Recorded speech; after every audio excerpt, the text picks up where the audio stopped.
But I'll kick off. That's something you mentioned there. I wrote it down and kind of underlined it, was the idea of critical friendship groups. So talk to me about like kind of what makes an effective critical friendship group, because you could obviously kind of go down the direction of it being a bit too negative, a bit too critical, or equally not enough, not enough kind of hard truths. So what has been some positive experiences for you? It's just it was literally, it's the idea is, I mean, I'm a Liverpool supporter, so the images of, Roy Evans, Ronnie Moran just sitting in a boot room surrounded by boots and cup of tea or coffee and talking honestly.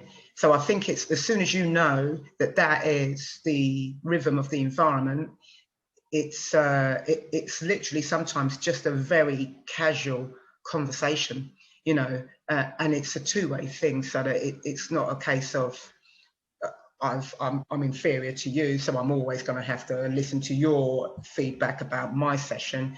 But it's agreed or implied that it's like a two-way thing or a three-way conversation, and it's a casual one where you have to be comfortable in your own coaching skin to receive critique, because I think we're like that quite a lot as coaches anyway. We always look at each other's sessions and think, well, I don't think it was that good. So I think what my experience has been is it's always a really chilled out environment and just a normal conversation, really. Yeah. And do you maybe have themes that maybe like, today's a critical session, we're going to speak about Helen's session, or is it just like you said, just a bit more casual, a bit more organic? How do you sort of like to do them? A bit more organic, but I think it should be close to when the event occurred. So it might be, the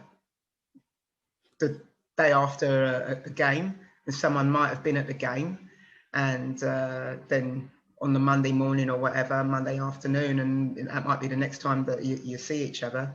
And, it might be a conversation about how the game was managed or what the preparation was. So one of the things I've introduced here is, our match day packet. So, I mean, some of us are going into games and it's like, you can't be operating on the fly, not when the expectation of the environment is that these players are being developed at a certain rate, and we're going to identify the ones that are below that. So you've got to get that planning sorted out. Why did you make the substitution at that time? What made that happen? That was really good. I like that bit. But you've got to try and balance it out. So it can't obviously all be beating someone around the head. But I think having an open mind to listening and hearing, that is the most important thing, I think. It's a tough one, though. It's tough to, get that critique, but it makes you better, I think. Yeah, I think if we're going to commit to learning, we have to be able to take on different points of view. And I think as long as, I've said this many times, like as long as it makes us better, and that's the underlying core motivation behind why someone's saying something, then I think, yeah, that's all good. Is that the same for the players? Do you encourage that amongst your players, or do you have that kind of environment where you're encouraging players to share amongst themselves about, like, criticisms or objective feedback? Is that something you want to see as well? I've never done that.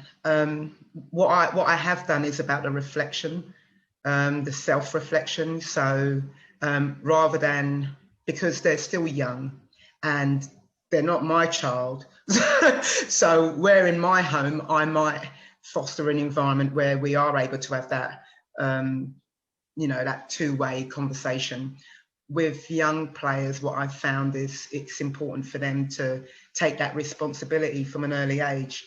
I watched an interview with Ole Gunnar Solskjaer, and he was speaking about his attitude to shooting and scoring goals and making goalkeepers make saves. And he took on the responsibility himself as like a 12-year-old, that it was about him. It wasn't about the keeper making a great save. It was either that he should have done this a bit differently, and you're just thinking, well, that's a top athlete with that mindset. So that is the athletic mindset that we need to develop. So instead of having a critical friendship group with a youth player, I would encourage the youth player to develop a more reflective approach to their game and their performance. So, you know, how much sleep did you have the night before? And you write it for yourself, and you write it honestly, and it's not going to be about your coach, about the session being boring, or about your teammates, or it's going to be what did you bring to the table? Like, what was your performance like? You know, so I try and get players to that take a look at themselves, really. Yeah, I think there's only benefits to that, doing like developing that kind of reflective, like you said, internal practice of, you know, where they're identifying not just their playing, like you're talking about their sleep and their kind of lifestyle habits as well. So they're creating almost a holistic understanding of what's required to be that top level player that you're talking about.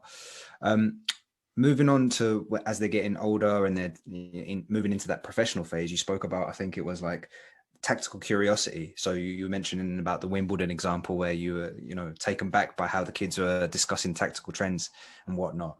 So how do you, I guess, sprinkle that into the coaching, into the environment at the development ages, so that when they're pushing on towards 16, 17, they're almost autonomous in that, and then they can see the game?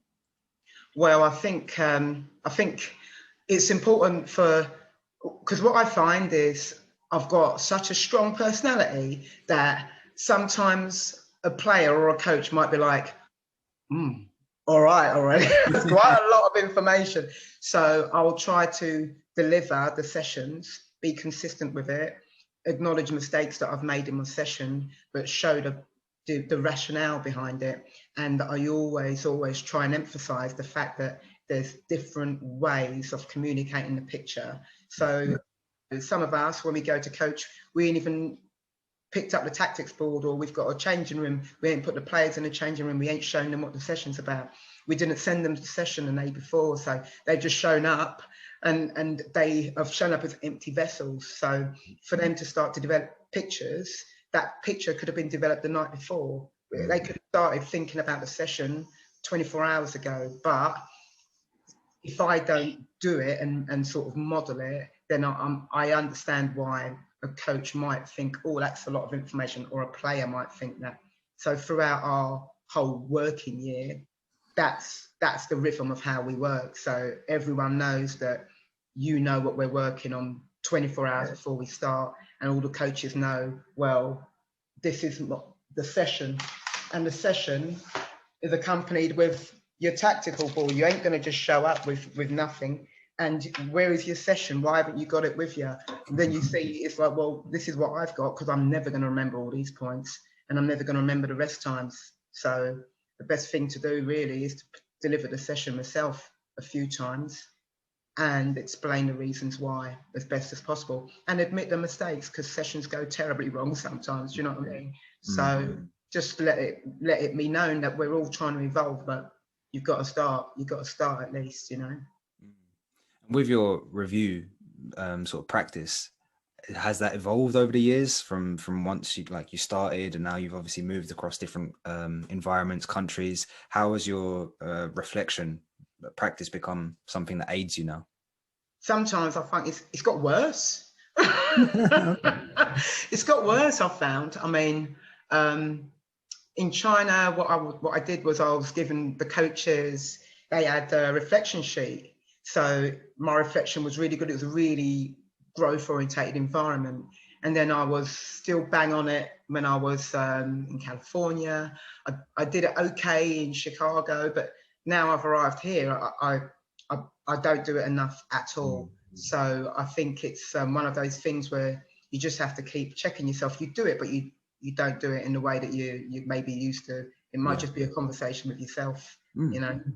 Yeah, you were mentioning about like recording yourself, something I think is like almost casual as that, just like right before the session or before the match, I'm just going to put the voice recorder on, just pop it in my zip pocket, and just almost forget about it. And then you've got a good resource there to go back to and listen to, and kind of pick out like, oh, I actually say that, or I do this, I didn't realize. So I think it doesn't have to be complicated sometimes, does it? Exactly. And it's one of those where you just have to develop a bit of a thicker skin. Do you know what I mean? Because maybe I didn't realize that my tone was actually extremely harsh, or I'm very sarcastic. Maybe the players don't like that, Helen. So it's good to just keep having a bit of a word with yourself, you know. Definitely. All right. Last couple of bits then. Just on parents, how have you found, and I know you mentioned it in one of the earlier slides, but how have you found expressing yourself and communicating regularly with parents? How has that affected how they've almost allowed you or accepted what you're doing, and then therefore it's kind of facilitated a better development process for the player? How has that been for you? I think it's more challenging here because Faroese is the first language. So a lot of what I say has to be interpreted for the families. Very active with sending information, but I think that obviously ordinarily you'd have like a meeting once every month or once every 2 months. That's what I tried to do that in my previous places. Here it's a bit more challenging, mainly because of the language. But I think that it's something I can improve on. I always see the player as the most important person. You know, I always make sure that I kind of bullseye the player, I hone in on the player. But I think for my own improvement, you are looking at maybe having a meeting once every month. Do you know what I mean? All right. Well, I'm going to wrap this up. So guys, the few of you that have remained, thank you for joining us on this Sunday. Thanks for spending the time. Hope you got something from that. And coach, thank you so much for your time and your insights and your honesty as well. It's made for a really good interaction. So I'll leave the floor to you to just leave us with one last thing. If we could be more collaborative, what would you suggest to us as coaches? I spent some time a while ago with just shadowing the national team, and we did some camps where we played a couple of different countries and learning from different coaches who were operating in a completely different way from us, and they had no fear about sharing the information. You know, they shared the information with us. They weren't worried about us stealing ideas or you know, this is our intellectual property. I think when you're worried about people taking ideas, then maybe that says more about your insecurity.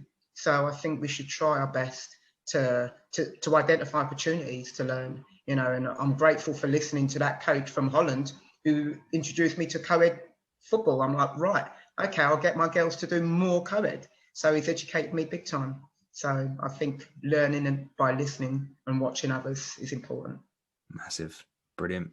Well, Helen, thank you so much. Thank you for your honesty and your openness, and yeah, great advice to leave us with.